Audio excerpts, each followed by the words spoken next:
అందరికీ నమస్కారం.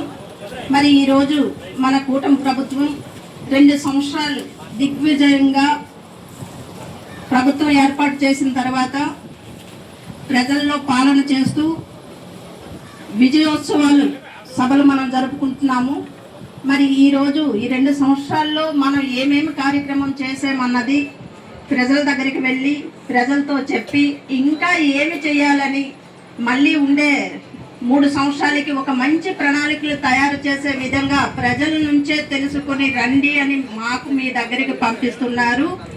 మరి దీన్ని మీరందరూ కూడా సద్వినియోగం చేసుకోవాలని మనస్ఫూర్తిగా కోరుకుంటూ ఈ వేదికకి అలంకరించినటువంటి వచ్చేసినంటే వివిధ మండలాల నుంచి పాలకొండ నియోజకవర్గం నలుమూలల నుంచి వచ్చినటువంటి తెలుగుదేశం కుటుంబ సభ్యులకు, అలాగే జనసేన కుటుంబ సభ్యులకు, అలాగే బీజేపీ కుటుంబ సభ్యులకు నా హృదయపూర్వక నమస్కారాలు, పాదాభివందనాలు తెలియజేసుకుంటున్నాను. అలాగే వేదికను అలంకరించిన పెద్దలు, గౌరవనీయులు, స్థానిక సర్పంచ్ నుంచి జెడ్పీటీసీ వరకు గెలిచినటువంటి మన గేదెల రమేష్ నాయుడు గారికి, అలాగే జిల్లా పరిషత్ వైస్ చైర్మన్ ఉమ్మడి జిల్లా మన కన్నాపు వెంకటరమణ గారికి, అలాగే మండల అధ్యక్షులు కాసుపులి బుజ్జి గారికి, అలాగే పాలకొండ నియోజకవర్గం టౌన్ అధ్యక్షులు గుమ్మడి సింహాద్రి గారికి, అలాగే మేజర్ పంచాయతీ వీరఘట్టం మహేష్కి, అలాగే ఇక్కడ యువత అధ్యక్షులు అప్పలనాయుడికి, అలాగే ఏఎంసీ వైస్ చైర్మన్ గారు మా త్రినాథ్ గారికి, అలాగే ఏఎంసీ డైరెక్టర్లకి, అలాగే వివిధ వాదాల నుంచి సీతంపేట మండలంలో ఉన్నటువంటి నా తండ్రి సమానులు అయినటువంటి సవరతోట మకలింగం గారికి, మరి వివిధ వాదాల్లో ఉన్నటువంటి నాయకులకు, బీజేపీ మండల అధ్యక్షులు, అలాగే వివిధ వాదాల నుంచి వచ్చినటువంటి నా సోదరులకి, అలాగే జనసేన నా సోదరులకి మనస్ఫూర్తిగా మీ అందరికీ కూడా హృదయపూర్వకమైన నమస్కారాలు తెలియజేసుకుంటూ, మరి ఈరోజు తలవరం పాలకొండ నియోజకవర్గంలో గుండికాయ అయినటువంటి వీరఘట్టం మండలం 34 పంచాయతీలు ఉన్నటువంటి మేజర్ మండలంగా మనకి ఉన్నటువంటి వీరఘట్టం మండలంలో మేజర్ పంచాయతీగా గుండికాయగా మనకి ఉన్నటువంటి తలవరం పంచాయతీలో ఈరోజు ఈ 2 సంవత్సరాల విజయోత్సవ సభ మనం జరుపుకోవడం మీ అందరి సమక్షంలో జరుపుకోవడం మాకు చాలా ఆనందంగా ఉంది. ఎందుకంటే మన అధినేత తెలుగుదేశం పార్టీ జాతీయ అధ్యక్షులు, అలాగే మన రాష్ట్ర ముఖ్యమంత్రి వర్యులు నారా చంద్రబాబు నాయుడు గారు, అలాగే భవిష్యత్ నాయకులు తెలుగుదేశం పార్టీ వర్కింగ్ ప్రెసిడెంట్ గారు అయినటువంటి మన నారా లోకేష్ బాబు గారు, అలాగే మన రాష్ట్ర పార్టీ అధ్యక్షులు పల్లా శ్రీనివాసరావు గారు, అలాగే మన ఉప ముఖ్యమంత్రి మన పవన్ కళ్యాణ్ గారు, మన ఇన్ఛార్జి మంత్రి అచ్చెన్నాయుడు గారు, అలాగే మన జిల్లా మంత్రి గుమ్మడి సంధ్యామరావు గారు, అందరూ కూడాను ఈ కార్యక్రమం ప్రజల్లోకి వెళ్ళి ప్రజలతోనే చేయాలి. ప్రజల సమస్యలు ఏవైతే ఉన్నాయో దానికి మనం తెలుసుకోకుండా ఎక్కడైనా వెనకబడుతున్నామేమో అని ప్రజల దగ్గరికి వెళ్ళి ప్రజలతో మాట్లాడి ప్రజల సమక్షంలో సమావేశాలు ఏర్పాటు చేసి ఈ కార్యక్రమం విజయవంతం చేయాలి అని మాకు ఆదేశాలు ఇచ్చున్నారు. కాబట్టి మరి ఇక్కడ మన రమేష్ గారి ఆధ్వర్యంలో ఈ కార్యక్రమం మండల అధ్యక్షులు బుజ్జి గారి ఆధ్వర్యంలో, అలాగే జిల్లా పరిషత్ వైస్ చైర్మన్ గారు కన్నాపు వెంకటరమణ గారి ఆధ్వర్యంలో ఇంత దిగ్విజయంగా జరగడం, నిజంగా మీరందరూ వచ్చి ఈ కార్యక్రమానికి ఇంత చక్కగా ఇంత పెద్దగా ఇనాగ్రేషన్ అంది చేయడం మళ్ళొకసారి మీ అందరికీ చప్పట్లతో స్వాగతం పలుకుతున్నానయ్యా. ఈ రోజు సంక్షేమ ఫలాలు మన కూటమి ప్రభుత్వం ఇస్తున్నటువంటి సంక్షేమ ఫలాలు ఉదయం నుంచి మాట్లాడినటువంటి మా నాయకులందరూ కూడా మీకు వివరించడం జరిగింది. ఉదయం వచ్చే ముందే మీ చేతుల్లో ఒక్కొక్క పాంప్లెట్స్ ఇవ్వడం జరిగింది. అందులో కూటమి ప్రభుత్వం ఏం చేస్తుంది, ఏం చేసింది, ఏం చేయబోతుంది అని కూడా క్లియర్ గా తెలుగులో మనకు వచ్చినటువంటి భాషలో రాసి మీకు ఇవ్వడం జరిగింది. మీరు చూస్తున్నారు గత వైసీపీ పాలన, అదే బట్టల పార్టీ పాలనలో ఈ రోజు ఎక్కడ కూడా సంక్షేమం అభివృద్ధి లేకుండా రోడ్లు ఎక్కడానికి భయపడే పరిస్థితి నుంచి ఈ రోజు 2 సంవత్సరాలు ఇన్ని సంక్షేమ ఫలాలు మనం అందుకొని ఈ రోజు బహిరంగంగా రోడ్ల పైన చక్కగా స్వేచ్ఛగా స్వతంత్రం వచ్చే విధంగా మనం అందరం కూర్చొని అన్నదమ్ములుగా, అక్క చెల్లెలుగా, తండ్రులుగా, అన్నలుగా మనం అందరం కూర్చొని ఒక కుటుంబంగా మనం అందరం మాట్లాడుకుంటున్నామంటే అదే చంద్రబాబు నాయుడు గారి స్వేచ్ఛమైన పరిపాలన కూటమి ప్రభుత్వం ఇచ్చినటువంటి సంక్షేమం అని మీ అందరికీ తెలియజేస్తున్నాను.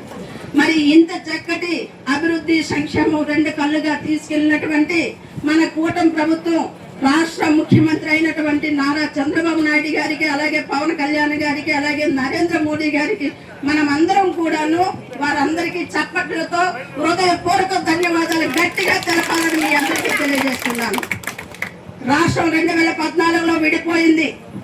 కూర్చోడానికి కుర్చీ లేకుండా పోయింది. రాష్ట్ర ప్రజలు ఎటు వెళ్లాలని అల్లుకుల్లాలంగా అడలిపోయారు. అలాంటి పరిస్థితిలో రాష్ట్ర ప్రజలకి నేనున్నానని ముందుకొచ్చి నిలబడిన వ్యక్తి మన నారా చంద్రబాబు నాయుడు గారు. కూర్చోడానికి, పరిపాలన చేయడానికి కుర్చీ కూడా లేనప్పుడు మనకి అన్ని సంక్షేమం, అభివృద్ధి రెండు కళ్ళుగా రాష్ట్రంలో అభివృద్ధి ఫలాలు మనకు అందిస్తూ ముందుకు నడిపించినటువంటి ఘనత టీడీపీ ప్రభుత్వానిది. మరి అది మనం తెలుసుకొని చక్కగా పరిపాలన దిశగా ముందుకు వెళ్తుంది. ఇంకా రాజధాని కట్టుకుంటున్నాము, కంపెనీలు వచ్చేస్తున్నాయి, మన అందరి పిల్లలకి మంచి భవిష్యత్తు ఉంటుంది, ఉద్యోగాలు వస్తాయి, మహిళలకి మంచి అభివృద్ధి జరుగుతుంది, మహిళా సంఘాలు ఏర్పాటు చేశాము, మంచి అభివృద్ధి కోణంలో మహిళలు ఉన్నారు, యువత ఉండబోతున్నారు అనే తరుణంలో మనం తీసుకునే నిర్ణయం తప్పుడు నిర్ణయం తీసుకున్నాం. ఒకే అవకాశం ఇమ్మని గొడ్ల పార్టీ నాయకుడు అడిగేటప్పుడు ఒక్క అవకాశం అని మనం అనుకున్నాం. కానీ క్రితం చేసిన మీ ప్రజానికానికి మేము ఎప్పుడూ రుణపడి ఉంటామని సభాముఖంగా తెలియజేస్తున్నాం. ఏదైతే 11కి మనం పరిమితం చేశామో ఆడుదాం ఆంధ్ర అంట. రాష్ట్రంలో ప్రజలు అల్లాడిపోతుంటే ఆడుదాం ఆంధ్ర అని మనకి ప్రజలు అభివృద్ధిలో వచ్చినటువంటి డబ్బులన్నీ కూడా ఆడుదాం ఆంధ్ర కింద పెట్టారు. అలాగే ట్రైబల్ సప్లైలో వచ్చినటువంటి నిధులన్నీ కూడాను పక్కతో పట్టించారు. ఐటీడీఏలకు మూతలు పెట్టించారు. చట్టాలను నిర్వినియోగం చేశారు. ఇవన్నీ చూస్తుంటే స్కూల్లో పిల్లలు చదువుదామంటే మంచి భోజనం లేదు, మంచి త్రాగుదామంటే నీరు లేదు, మంచి స్కూల్లో టీచర్లు లేరు. సదుపాయం లేకుండా పిల్లలందరూ కూడా అనారోగ్యంతో, రక్తహీనతతో బాధపడే పరిస్థితి చాలా మనం చూసాం. అలాగే అమ్మఒడి అని చెప్పి పిల్లలు ఎంతమంది చదివితే అంతమందికి ఏమీ ఇవ్వకుండా ఒక్క పిల్లడికే పరిమితం చేసి డబ్బులు వేశారు. దానివల్ల ఏమైంది? చాలా మంది మధ్యతరగతి కుటుంబాల్లో నిరుద్యోగంగా అందరూ కూడా డ్రాప్ అవుట్ అయిపోయి గొర్రెలు కాయడానికి, మేకలు కాయడానికి, కొండపోటు చేసుకోవడానికి చాలా మంది పిల్లలు వెళ్ళిపోయారు. చాలా మంది పిల్లలు ఆశలు నిరాశ అయిపోయి పెళ్లిళ్ళు చేశారు. ఇవన్నీ మనం గతంలో చూసాం. ఇవన్నీ చూసినటువంటి ఎలక్షన్ లో వచ్చినటువంటి నారా చంద్రబాబు నాయుడు గారు మనకి ఇచ్చే మాటకి కట్టుబడి మన బాబు యువనేత నారా లోకేష్ బాబు యువగలంలో చెప్పినటువంటి మాట, ఇచ్చినటువంటి మాట, ఆ కళలన్నీ నిజం చేయడానికి ఈ రోజు ఎక్కడైతే పిల్లలు చదువుతున్నారో ఆ స్కూళ్ళన్నీ కూడా దిగ్విజయంగా అందంగా ఉండాలనే ఉద్దేశంతో తల్లికి వందనం ఎంత మంది పిల్లలు ఉంటే అంతమంది పిల్లలకు కూడా ఇస్తామని మాట ఇచ్చారు. మీ అందరి ఖాతాల్లో సంవత్సరం వచ్చేటప్పటికి పడుతుంది. అలాగే పిల్లలు చదివిన దగ్గర వాళ్ళు పడుకోవడానికి పరుపులు కానీ, త్రాగే నీరు కానీ, వాళ్ళు ఆడుకునే పరిసరాలు కానీ, వాళ్ళు ఉన్నటువంటి వసతి గృహాలు కానీ అన్నీ కూడా చాలా అందంగా తీర్చిదిద్ది అక్కడ ఉండే బాయ్స్ అయితే బాయ్స్, లేడీస్ అయితే లేడీస్ అక్కడ ఆయాలను పెట్టి, అలాగే వాళ్ళకి ఒక ఎవరు ఆరోగ్యపరంగా చూసుకోవడానికి ఒక నర్సును పెట్టి కూడా వాళ్ళ ఆరోగ్య పరిస్థితులు తెలుసుకొని చదివించే ఘనత మన నారా లోకేష్ బాబు గారిని మీ అందరికీ తెలియజేస్తున్నాను. ఈ రోజు మనం తెలుసుకోవాలి గతంలో ఏం జరిగింది, ఇప్పుడు ఏం జరుగుతుంది. ఉచితంగా ఇసుక ఇవ్వలేని వాళ్ళు వీళ్ళేదో మేఘ కట్టిస్తారంటే మనం నమ్మాలా? వీళ్ళు మన భవిష్యత్తుని తీర్చిదిద్దుతారంటే మనం నమ్మాలా? ఇసుక అది ప్రకృతి సిద్ధంగా వచ్చినటువంటి ఇసుక. దానికి నీరు పొయ్యం ఎవరు, నారు పొయ్యం ఎవరు దానికి సంరక్షించాం. కానీ మన నదిలో వచ్చినటువంటి ఉచితంగా వచ్చినటువంటి ఇసుక ఉచితంగా ప్రజలకు ఇవ్వలేని వాళ్ళు వీళ్ళు ఉప్పు ఇవ్వని సాగుకారు ఊరల్లా దారిపోస్తారంటే నమ్ముతారా అమ్మా? నమ్ముతామా? నమ్మం కదా. అదే సందాయంగా అదే విధంగా మాట్లాడుకొని ప్రజలకు మభ్య పెట్టే విధంగా ప్రజల్లోని లేనుకొని కళ్ళు పుల్లు మాటలు చెప్పుకొని మన అభివృద్ధి సంక్షేమాన్ని చూడలేక వారవలేక ఎన్నెన్నో మాటలు చెప్పి ప్రజల్లోకి రావాలని ప్రయత్నించే గొడ్డల పార్టీ నాయకులకు మీరందరూ సమాధానం చెప్పాలి. అప్పుడు ఓట్లేసి గెలిపించాము. ఈ అభివృద్ధి ఫలాలు ఒక్కటి కూడా ఇవ్వకుండా ఇప్పుడు ప్రజల్లో ఎలా వస్తున్నారని ప్రశ్నించేదాకా మీరు రావాలని ఈ సభాముఖంగా మీకు తెలియజేస్తున్నాను. అమ్మా ఒక్క నిమిషం. రమేష్ నాయుడు గారు చెప్పారు ఖాళీ కుండ. చంద్రబాబు నాయుడు గారు కూటమి ప్రభుత్వం ఏర్పడిన తర్వాత ఖాళీ కుండ, రాష్ట్రం ఖాళీ అయిపోయింది. మన భూములు కూడా అప్పులు వాడుకోవడానికి, మన భూముల సరిహద్దుల్లో జగన్మోహన్ రెడ్డి గొడ్డల పార్టీ నాయకుడు రాళ్ళు పాతుకోవడానికి కూడా చూశారు. కానీ మనం ఎవరు ఒప్పుకోలేదు కాబట్టి కొంతవరకు అది ఆగిపోయింది. మన భూముల మీద కూడా డబ్బులు తెచ్చుకొని ఇంకా అది కూడా పక్కన పెట్టుకోవాలి. రేపు మన భూమని వెళ్తే వాళ్ళు నిర్ధారించాలంట. మన తాతల తండ్రుల నుంచి వచ్చిన భూమి మీద మనం వెళ్తే వాళ్ళు నిర్ధారిస్తే మన భూమి అంట. అది ఎలా అమ్మ అవుతుంది? తాతల తండ్రుల నుంచి వచ్చిన మన జిరాయితీల్ని వాళ్ళు అంటే మనం పుట్టిన పిల్లలకి, మనం పుట్టించిన పిల్లలకి వాళ్ళ పేరు పెడతారా? ఎక్కడ న్యాయం ఇది? ఇలాంటి పరిపాలన అందించారు. మనకి రాష్ట్రం నాశనం చేశారు, ప్రజల భవిష్యత్తు నాశనం చేశారు. రైతులు కళ్ళల్లో నీళ్లు వరకుండా నీళ్లు అంటే కన్నీళ్ళలో కాదు రక్తం వచ్చే విధంగా పరిపాలన అందించారు. అందుకు అమ్మలారా, అక్కలారా, సోదరులారా, మీ అందరికీ నేను మనస్ఫూర్తిగా కోరుకున్నది ఒకటే, ఇక్కడ 3 పార్టీలంది కాదు, మనమందరం ఒకరం. మనమందరం అన్నదమ్ముల్లా మనం పనిచేయాలి. స్థానిక ఎలక్షన్లు వస్తున్నాయి. ఫస్ట్ మున్సిపాలిటీ ఎలక్షన్ వస్తుంది. దాది మనకి మున్సిపాలిటీ లేదు కాబట్టి అది పట్టణానికి పరిమితం అవుతుంది కాబట్టి మేము పాలకొండలో చూసుకుంటాం. కానీ స్థానిక ఎలక్షన్లు ఇక్కడ జడ్పీటీసీ తర్వాత సర్పంచులు వస్తున్నాయి.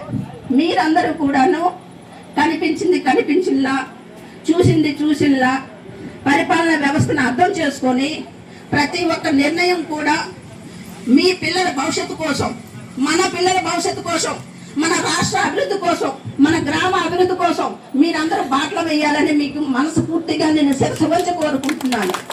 ఎందుకంటే మళ్ళీ ఇలాంటి గొడ్డల పార్టీ వాళ్ళకి మనం అవకాశం ఇస్తే మన తోలు తీసి వ్యాపారాలు చేస్తారని సభాముఖంగా తెలియజేస్తున్నాను. అది ఒక్కటే మిగిలింది, ఇంకేం మిగలలేదు మన దగ్గర. అప్పట్లోనే మన నేత చంద్రబాబు నాయుడు గారు, పవన్ కళ్యాణ్ గారు, అలాగే నరేంద్ర మోడీ గారు ఈ రాష్ట్ర పరిస్థితి చూసి ముగ్గురు అన్నదమ్ముల్లా కలిసి ఈ ప్రజలందరికీ ఆదుకోవాలి, రక్షించాలి, కాపాడాలి. తెలుగుదేశం పార్టీ కావచ్చు, జనసేన పార్టీ కావచ్చు, బీజేపీ పార్టీ కావచ్చు, పార్టీలు వేరైనా కూడా ప్రజలంతా ఒక్కటే, మనమంతా ఒక్కటే అని కూటమి ప్రభుత్వం ఏర్పాటు చేసి మనందరికీ సంరక్షిస్తున్నారు. అది మనము తెలుసుకొని 10 ఇళ్ళకి మనం చెప్పాలి, 10 మందికి మనం చెప్పాలి, 10 మందికి ప్రభావితం చేయాలి, 10 గ్రామాలకి వెళ్ళాలి, ఆ గ్రామాల్లో మనం ప్రభావితం చేయాలి. ఇది మేము మాట్లాడుతున్నామంటే నేను ఎమ్మెల్యే అయిపోవాలనుకొని ఆశతో నేను మాట్లాడట్లేదు. ఉన్నటువంటి పరిస్థితులు, మనం ఎదుర్కొంటున్నటువంటి సమస్యలు, చూస్తున్నటువంటి పరిస్థితులు బట్టి నేను మాట్లాడుతున్నాను. ఈ రోజు చంద్రబాబు నాయుడు గారు 76 సంవత్సరాలైనా కూడా ఒక యువత కన్నా ఎక్కువగా రోజుకి 24 గంటలు టైం అయితే 18 గంటలు శ్రమించే వ్యక్తి ఎవరైనా ఉన్నారంటే అది నారా చంద్రబాబు నాయుడు గారని మీ అందరికి తెలియజేస్తున్నాను. ఈ రోజు నలుగురు కుటుంబం, ఆ కుటుంబాన్ని కూడా వదిలి 24 గంటలు కంపెనీలు తీసుకురావాలి. రాష్ట్ర ప్రజల్లో ఉన్నటువంటి యువత అన్యాయం అవ్వకూడదు, వాళ్ళందరికీ ఉపాధి అవకాశం కల్పించాలి, వాళ్ళ కాళ్ళ మీద వాళ్ళు నిలబడాలి అని 24 గంటలు తిరిగినటువంటి నేత మన నారా లోకేష్ బాబు గారిని సభాముఖంగా తెలియజేస్తున్నాను. ఈ రోజు గతంలో చూసిన మన దగ్గర ఉన్నటువంటి కియా కార్ మోటార్ కంపెనీయే మనకి ఉదాహరణ. వాళ్ళు పారిపోయారు. గత గొడ్డల పార్టీ అణిచివేతను చూసి వాళ్ళు పారిపోయారు. అలాంటిది ఎన్నో కంపెనీలు పారిపోయాయి. కానీ ఈ రోజు రేపు 1వ తారీఖున మనకి ఇనాగరేషన్ అవుతుంది. మన జాతీయ నేత నరేంద్ర మోడీ గారి చేతుల మీదుగా మన భోగాపురం ఎయిర్పోర్ట్ మనం ఓపెన్ చేసుకోబోతున్నాం. 1వ తారీఖున మీరందరూ కూడా కదిలి రావాలి. మన నియోజకవర్గానికి 20 బస్సులు వేయడం జరుగుతుంది. మీరందరూ బయలుదేరాలి. మీరందరూ బయలుదేరి ఆ కనుల పండుగని మనం అందరం చూడాలి. ఈ రోజు భోగాపురం చాలా మంది రైతులు భూములు ఇచ్చారు. కానీ వాళ్ళకి ఎటువంటి ఇబ్బంది జరగకుండా ఆత్మగౌరవంతో వాళ్ళ బిడ్డలకు అక్కడ ఉద్యోగం ఇస్తూ, ఇంకా వేల మందికి అక్కడ ఉద్యోగాలు ఇస్తూ, నేషనల్ ఎక్కడా లేని విధంగా అంత అందంగా తీర్చిదిద్దినటువంటి భోగాపురం ఎయిర్పోర్ట్ మీరు చూస్తే ఇదా అభివృద్ధి అనిపిస్తుంది. ఇన్నాళ్ళల్లో ఈ అందం ఎక్కడికి పోయింది? అదే చంద్రబాబు నాయుడు గారు